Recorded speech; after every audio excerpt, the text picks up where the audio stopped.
My daughter cut me off after the divorce, never hearing my side. 8 years later, she wants her inheritance.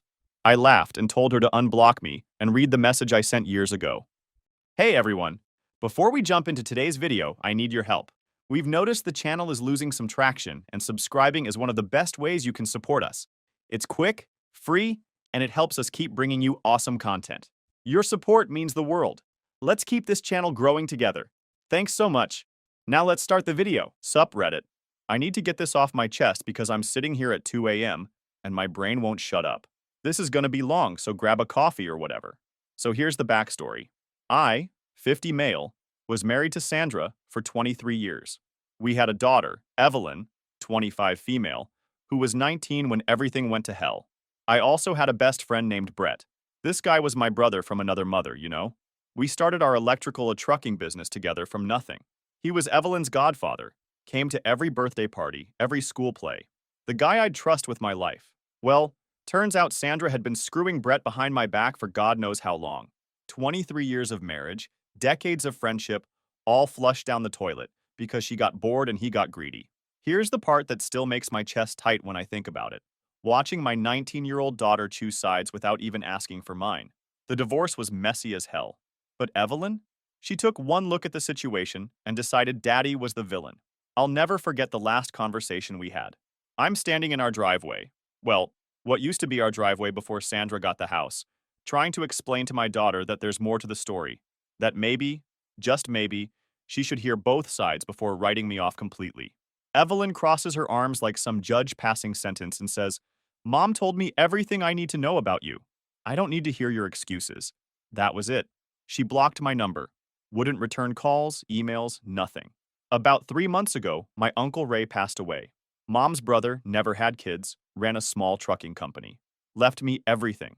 The business, the trucks, all of it. Not because we were super close, but because I was literally the only family he had left. Then 2 months ago, my phone rings. Unknown number. Hello? Hi. Is this Dylan Morrison? The voice is older now, more careful, but I'd recognize it anywhere. Evelyn. My daughter who'd been pretending I was dead for 6 years. It's me, Evie. I haven't heard anyone call her that since she was little. Sandra always corrected people. It's Evelyn, not Evie. Like nicknames were beneath her precious daughter. I know this is weird, she continues, nervous energy in her voice. But I saw Uncle Ray's obituary online. I wanted to check on you. Check on me. 6 years of complete silence, and now she wants to check on me. We talk for maybe 15 minutes. Awkward small talk, dancing around 6 years of her treating me like I didn't exist. She asks if we can meet up, have dinner, talk properly. Says she's been thinking about reaching out, but didn't know how. Part of me wants to hang up and go back to my life where daughters don't abandon their fathers. But something in her voice makes me agree. Saturday night, 7 o'clock. You remember the address? I give her my new address, the one she's never been to because she chose not to be part of this life I built. After I hang up, Jessica finds me staring at the phone. Everything okay, babe? Jessica and I got married 2 years ago. She's a pediatric nurse. Has a daughter named Lily from a previous relationship. She saved my life. Lily legally took my last name. This kid calls me daddy, like it's the most natural thing in the world. Jessica knows the whole story. She's also never met my oldest daughter, which is weird when you think about it. That was Evelyn. She wants to meet. Jessica gets this protective look but doesn't say anything. But I can't shake the feeling that Saturday night is going to blow up everything I've built. And honestly, I'm not sure I'm ready for whatever game Evelyn's playing. Everything about this phone call feels like setup. I wasn't wrong. So Saturday rolls around, and I'm more nervous than I want to admit. Jessica offers to cook dinner for all of us, make it a family thing, but I shut that down quick. I don't know what version of Evelyn is showing up, and I'm not exposing my wife and kid to potential drama until I figure out what this is really about. 7 o'clock sharp, my doorbell rings. I look through the peephole and there she is. She's dressed nice, but there's something off about it. Like she's trying too hard to look successful. You know that vibe when someone's wearing an expensive outfit they probably can't afford? Hi, Dad. Dad. Not Dylan, not Mr. Morrison. Dad. Interesting choice of words after 6 years of pretending I don't exist. I let her in and watch her take in my house. I catch something in her expression that looks almost like disappointment. Like maybe she was hoping I'd be living in some crappy apartment so she could feel better about abandoning me. We sit in my living room like strangers, which I guess we are now. She compliments the house, asks about the business, mentions she heard I got married again. All very polite, very surface level, like we're coworkers making small talk in an elevator.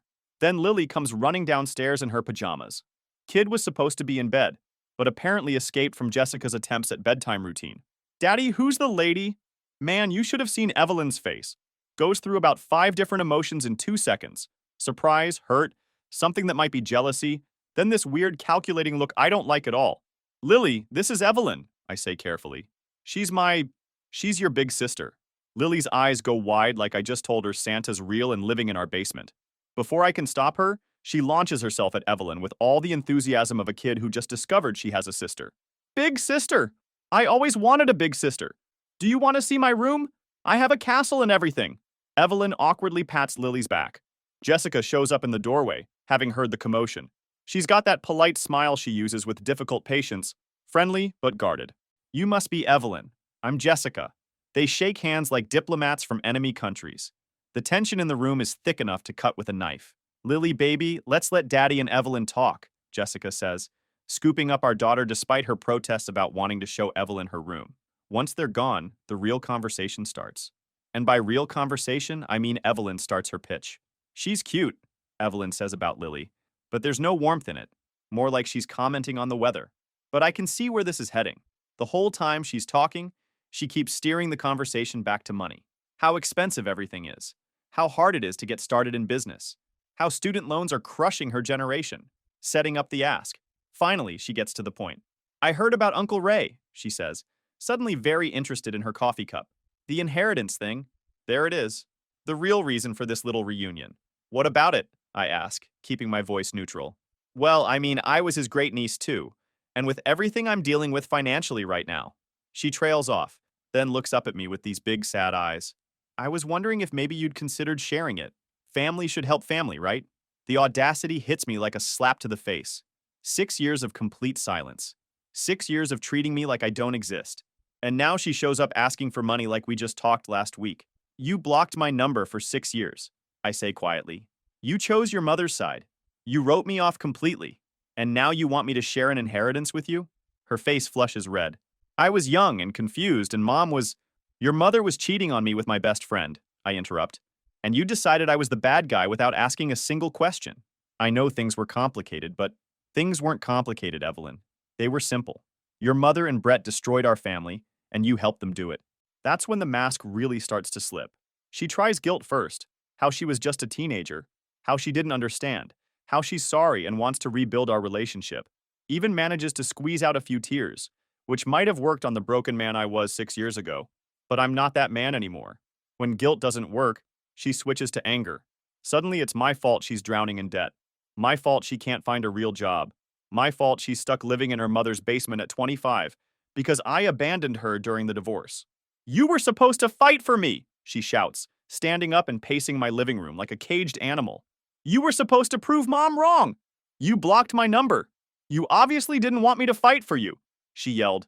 You should have tried harder. The entitlement is breathtaking. 6 years of radio silence, and somehow it's still my fault. She goes back to fake tears.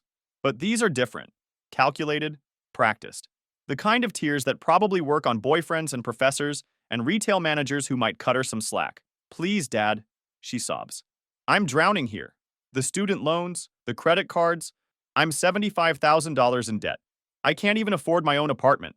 And you're sitting here in this nice house with your new family like I never existed. You made sure you didn't exist, I remind her. That's when she drops the nuclear option. If you don't help me, I'm calling Brett. He said he'd handle you if you ever caused problems for our family. Our family. Not my family or her family. Our family. Her, Sandra, and the man who destroyed everything I'd built. Something cold settles in my chest. Are you threatening me in my own home? I'm just saying Brett cares about me and Mom, and he doesn't like seeing us struggle while you're living it up with your replacement family. I stand up slowly. Get out of my house.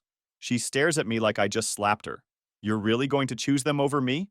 You chose them over me 6 years ago. I'm just finally accepting your decision. She storms out, slamming the door hard enough to rattle the windows. Through the glass, I watch her sit in her beat-up Honda for 10 minutes. Probably texting someone. Probably Brett.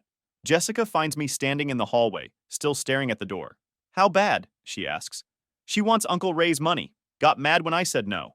What I don't tell Jessica is what I'm really thinking.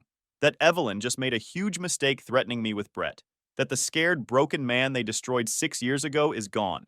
And the man standing in his place has been preparing for this moment longer than they know. Well, her threat to call Brett wasn't empty.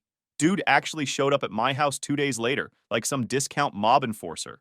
So there I am Tuesday morning when this familiar F-150 pulls up to my curb. Same truck Brett bought back when our business was doing well, when I thought he was my brother and not a snake waiting to strike. Guy gets out slow, trying to look intimidating with that walk that says he thinks he's still the high school football star from 25 years ago. Dylan, he says, walking up my driveway like he owns the place. We need to talk. Do we? I keep loading my truck, not even turning around. But I've already started the recording app on my phone because I'm not stupid. Everything this piece of garbage says is going on record. Evelyn came home crying the other night. Said you were real cruel to her. Did she mention why she was here? She said she wanted to reconnect and you threw her out like trash. I finally turn around and I see something flicker in his eyes when he gets a good look at me. I'm not the same broken man he left in the wreckage 6 years ago. I'm stronger, more confident, and I'm looking at him like he's exactly what he is. A piece of garbage I'm tired of smelling. She wanted money, Brett. Uncle Ray's inheritance. Got pissed when I told her no. That inheritance should be shared. Ray was her family too. He steps closer, trying to use his size to intimidate me. Classic Brett move, when logic fails, resort to physical presence. Look, Sandra's struggling. Evelyn's struggling. You got your new life, your new wife, your new kid. Why can't you help out the people who were there first? The people who were there first. The irony is incredible coming from a guy who was there first when he was screwing my wife behind my back. Because they chose to make me the enemy, I say calmly. And I finally decided to be one. His face darkens like storm clouds rolling in. What's that supposed to mean? It means you need to get off my property before I call the cops. Or what?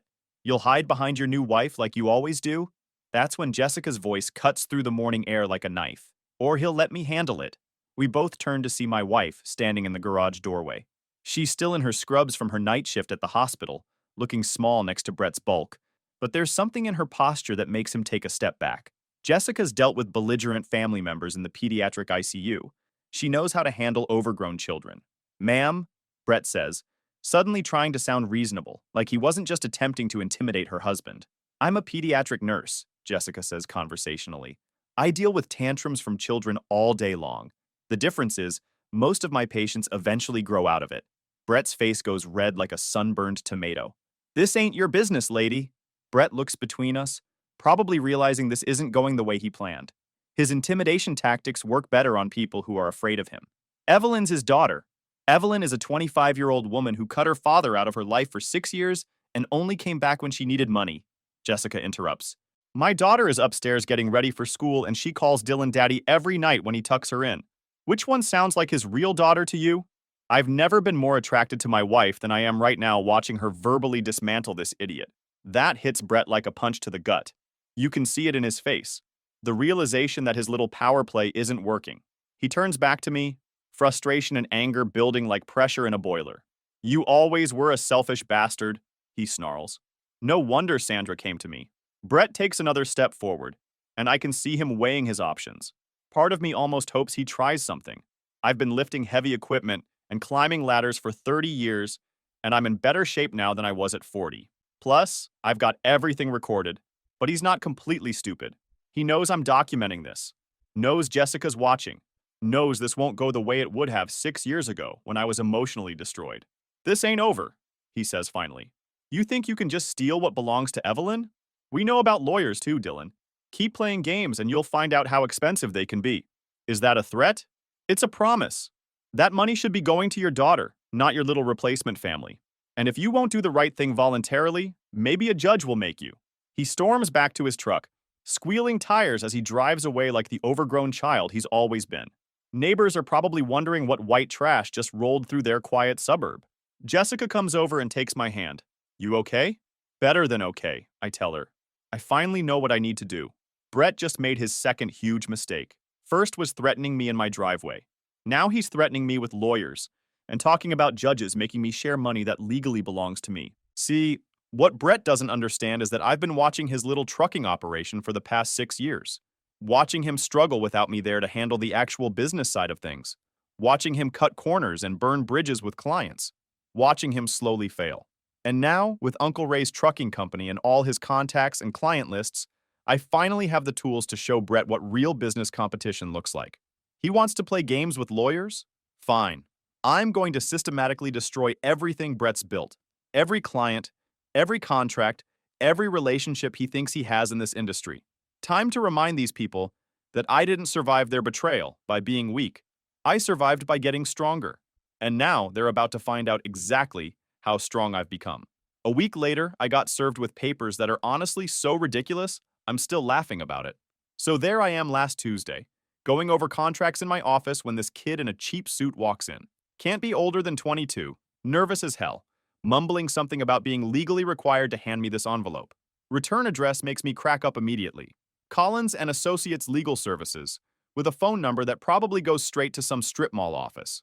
Tony Collins is Brett's cousin, real winner of a lawyer with billboards all over town that say, "Suing family is still family," and "We fight so you don't have to." Guy's basically the ambulance chaser of family court. The lawsuit itself is pure comedy gold. Evelyn Morrison versus Dylan Morrison, seeking rightful inheritance, emotional distress, and, this part kills me, financial sabotage. Apparently, I've been secretly undermining her ability to earn a living, which is news to me since I haven't thought about her worthless self in 6 years. But the evidence they've attached? Holy shit, guys. It's like watching someone build a legal case out of Monopoly money and Instagram screenshots. First up, they've got printed pages from her Instagram account, posting pictures at expensive restaurants she can't afford. The lawyers somehow think these photos of her fake lifestyle prove she's an entrepreneur with significant earning potential being damaged by my actions. And my personal favorite piece of evidence is a printed email from some community college professor talking about Evelyn's exceptional potential in digital marketing. This professor, who probably hasn't worked a real job outside academia in decades, is apparently convinced that Evelyn's the next social media mogul, which explains a lot about the state of higher education these days. There's also a whole section about how my abandonment during the divorce traumatized her and stunted her emotional development, leading to her current financial struggles. Because apparently it's my fault she racked up $75,000 in student debt for a communications degree that qualifies her to ask, "Would you like fries with that?" And listen to this. They want 40% of Uncle Ray's inheritance, plus damages for lost opportunities and ongoing psychological harm. We're talking about hundreds of thousands of dollars based on Instagram posts and hurt feelings. I call my lawyer, William Hendricks. Guy's been handling business disputes for 20 years and has seen every kind of family drama you can imagine. His reaction when I read him the lawsuit over the phone? "Dylan, please tell me this is a joke." "Afraid not, William. What do you think?" "I think your daughter's lawyer learned everything he knows about law from watching Judge Judy. This thing won't survive a preliminary hearing. The judge is going to throw it out so fast it'll leave skid marks. How long until we can get it dismissed? Give me 2 weeks to file the response. This is so frivolous I might ask for sanctions against their lawyer." William's confidence makes me feel better. But honestly, the lawsuit itself isn't what's bothering me. It's the principle of the thing. These people destroyed my family 6 years ago, and now they want to come back for seconds? Want to drag me through court because I won't bankroll their failures? That's when I decide it's time to teach Brett a lesson he'll never forget. See, what none of them know is that Uncle Ray didn't just leave me trucks in a warehouse. He left me 40 years of industry knowledge, client relationships, and, most importantly, very detailed notes about the local trucking business, including which companies were struggling, which clients were unhappy, and why certain operations were failing. Brett's trucking company had been on Uncle Ray's radar since the divorce. Ray watched him try to maintain the standards I'd set when we were partners, watched him cut corners and burn bridges. Uncle Ray's notes are basically a roadmap of Brett's weaknesses and failures. So the next day, I start making calls. First call goes to Jim McKenzie, who runs the biggest construction outfit in the county.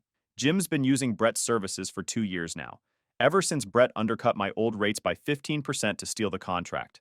"Dylan Morrison, good to hear from you, man. How's the electrical business treating you?" "Can't complain, Jim. Actually, I'm calling about something else. Inherited my uncle's trucking operation a few months back, looking to expand. Heard through the grapevine you might be having some delivery issues?" Long pause on the other end. "Who told you that?" "Word gets around in this business. Materials showing up late, equipment not properly secured during transport. That kind of thing hurts everyone's reputation. Brett promised he'd get those problems sorted out. How's that working out for you?" Another pause. What exactly are you proposing, Dylan? By the end of that conversation, I've got a meeting set up for Friday to discuss taking over Jim's hauling contract. That's about $8,000 a month that Brett's about to lose. Call number 2 goes to Davis and Sons, a concrete company that's been complaining about Brett's drivers showing up late and unprepared. Each conversation follows the same pattern. I mention I'm expanding Uncle Ray's operation, ask if they're happy with their current hauling situation, listen to them complain about Brett's service, then offer to solve their problems. By the end of the week, I've got meetings lined up with 5 of Brett's biggest clients. These aren't small accounts either. We're talking about contracts worth $50,000 plus annually each. But I'm not just stealing clients. I'm being strategic about it. Uncle Ray's notes tell me exactly when each contract comes up for renewal, exactly what Brett's been screwing up, exactly what each client values most. I'm not just offering better service, I'm offering solutions to problems they didn't even know they could solve. The best part? Everything I'm doing is completely legal. This isn't sabotage or harassment, it's business competition. The free market in action. If Brett can't compete, that's his problem. Friday afternoon, I'm in Jim McKenzie's office going over logistics when my phone rings. Dylan? It's Evelyn. Her voice sounds different, smaller, worried. I don't say anything. Please, Dad. It's about the lawsuit and Brett's business. Things are getting complicated. Can we meet? I almost hang up, but something in her tone stops me. She sounds scared in a way that goes beyond money problems. 1 hour. Murphy's Diner on 5th Street. Come alone. Thank you. I'll be there. So the meeting at Murphy's Diner went exactly like I expected. Evelyn shows up looking like she hasn't slept in days, wearing jeans and a ratty t-shirt instead of her usual influencer outfit. Sits down across from me in this corner booth, fidgeting with her coffee cup like it's going to give her answers. Thanks for coming, she says, not meeting my eyes. Talk. She starts rambling about how Brett's business is struggling, how clients are leaving, how Sandra's freaking out about the mortgage payments. Apparently Brett thinks I'm behind it all, which, fair enough, because I absolutely am. Are you? She asks finally. Are you sabotaging his business? Yes, I say simply. No point lying about it. Her face goes white. Why? Because he threatened me in my driveway. Because 6 years ago he helped destroy my family. Because you decided to sue me instead of getting a real job. She starts crying. Real tears this time, not the fake manipulation garbage from before. Tells me she's scared they're gonna lose the house. That Brett's talking about selling everything. That it's all her fault for coming to see me. If you could just stop. I'm not stopping anything. I'm just better at business than Brett ever was. That's when she drops the real reason for the meeting. Apparently, Tony Collins has been having second thoughts about the lawsuit. Turns out even strip mall attorneys have limits to how much embarrassment they can handle. He says the case is weak, Evelyn admits. That we might lose and have to pay your legal fees. Smart man. Is there any way we could just drop everything? The lawsuit? The business stuff? All of it? I lean back and study my daughter's face. She looks desperate in a way that almost makes me feel sorry for her. Almost. The lawsuit ship has sailed, Evelyn. You filed it. You deal with it. As for Brett's business, I shrug. That's just competition. She begs for another 20 minutes, cycling through guilt trips and sob stories and promises to be a better daughter. But we both know it's too late for that. She made her choice 6 years ago, and now she gets to live with it. The court hearing happens 2 weeks later, and guys, it was even better than I hoped. Judge Martha Hendricks presides. Woman's got a reputation for not tolerating nonsense, which is exactly what I'm hoping for. Evelyn shows up in what looks like her nicest outfit, sitting next to Tony, who looks like he'd rather be literally anywhere else. Brett's there too, in the back row, trying to look supportive while his world crumbles around him. William and I sit at the defendant's table with about 6 pages of actual legal documents, while they've got this stack of papers bigger than a phone book. Tony Collins stands up first, and right away you can tell this is going to be entertaining. Your Honor, my client has been systematically denied her rightful inheritance by a father who abandoned her during formative years. Judge Hendricks stops him dead. Counselor, I've read your filing.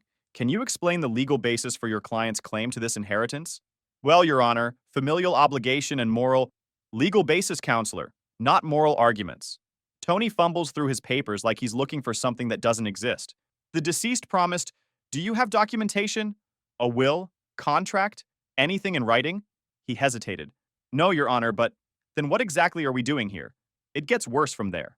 Tony tries to present Evelyn's Instagram screenshots as evidence of her entrepreneurial spirit. The judge actually frowns when he shows her pictures of expensive meals with hashtags about building an empire. He talks about emotional distress, but can't explain how being left out of a will, you have no legal claim to causes damages. He even tries to argue that my financial sabotage of Brett's business somehow connects to denying Evelyn her inheritance. Judge Hendricks shuts that down fast. Are you suggesting legitimate business competition constitutes harassment, counselor? Well, no, but then I fail to see the relevance. When it's William's turn, he stands up with a single piece of paper. Your Honor, this is Raymond Morrison's will, properly executed and filed. It clearly states his entire estate goes to his nephew, Dylan Morrison. Evelyn Morrison is not mentioned. The plaintiff has no legal standing, no evidence of promises, no basis for any claims. We request dismissal with prejudice and attorney's fees. The judge looks at Evelyn with the kind of pity you feel for someone making a fool of themselves in public. Ms. Morrison, do you have anything that might support your case?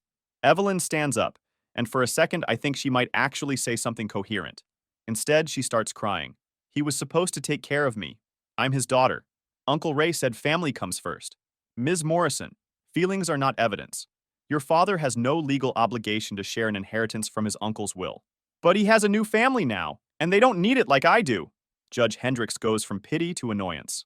Ms. Morrison, need is not grounds for inheritance. This court deals in law, not fairness. She bangs her gavel once. Plaintiff's case is dismissed with prejudice. Defendant is awarded attorney's fees of $2,500. This was a frivolous lawsuit that should never have been filed. Court adjourned. Evelyn turns bright red and starts crying harder. Tony packs up like the building's on fire. Brett looks like someone just told him his truck got repossessed. Outside the courthouse, William shakes my hand with a huge grin. That was easier than expected. Tony Collins isn't exactly Johnny Cochran. William asks if I want him to go after Evelyn for the $2,500 in legal fees. I think about it. Broke, humiliated Evelyn having to pay me money she doesn't have. It's tempting, but I'm not interested in kicking her while she's down. Let it go. She's got enough problems. Brett, on the other hand, his problems are just getting started. Turns out when you start losing major clients, banks and insurance companies start asking uncomfortable questions about your business viability. 2 weeks after the court hearing, I get a call from Carlos, one of Brett's drivers who I've been trying to poach. Mr. Morrison, I think I'm ready to take that job offer. What changed your mind? Brett's check started bouncing. Yesterday he told us he might have to lay off half the drivers. Place is falling apart, man. I hire Carlos on the spot. Carlos gives me the inside scoop on just how bad things have gotten. Brett's down to 3 regular clients, scrambling to make payroll, talking about selling trucks to stay afloat. He's been cutting maintenance, skipping insurance payments, basically doing everything you're not supposed to do in the trucking business. He keeps ranting about you, Carlos tells me. Says you're sabotaging him, that he's going to get you back somehow. Clients just walk away when he starts that crap. Nobody wants to deal with crazy.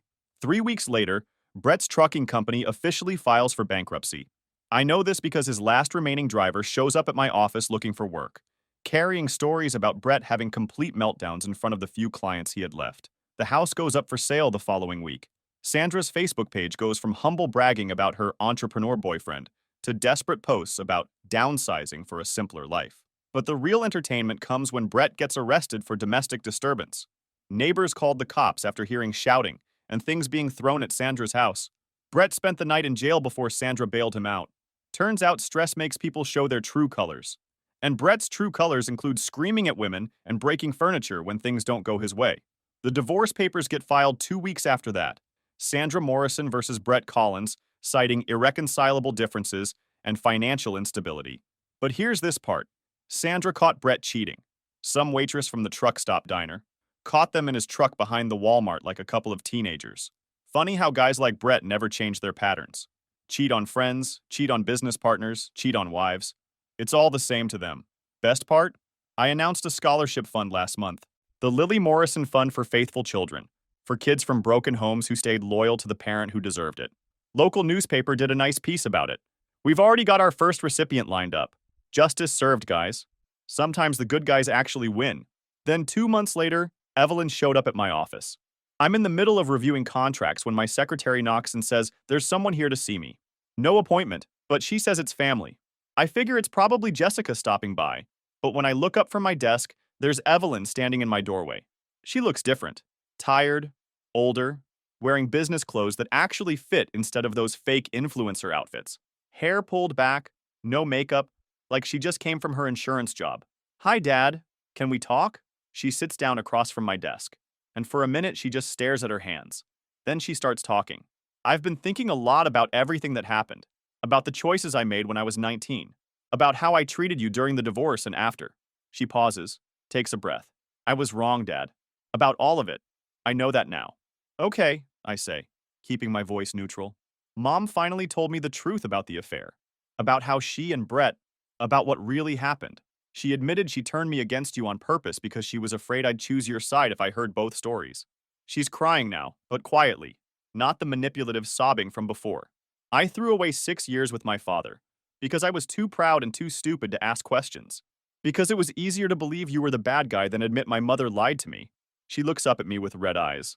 I know I don't deserve it. I know I probably burned that bridge completely. But I need to ask, is there any chance you could forgive me? It's a simple question, delivered without manipulation or hidden agendas. Just a daughter asking if her father can find it in his heart to give her another chance. And guys, that's exactly why it's so dangerous. See, this version of Evelyn is harder to dismiss.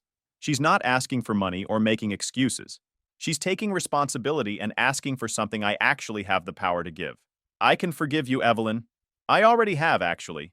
But forgiveness doesn't mean relationship. Forgiveness doesn't mean pretending the last 6 years didn't happen. I understand that, but do you? Because you chose them over me when it mattered. You believed their lies without question. You sued me in court and tried to take money that was never yours. You threatened me with Brett when I wouldn't play along.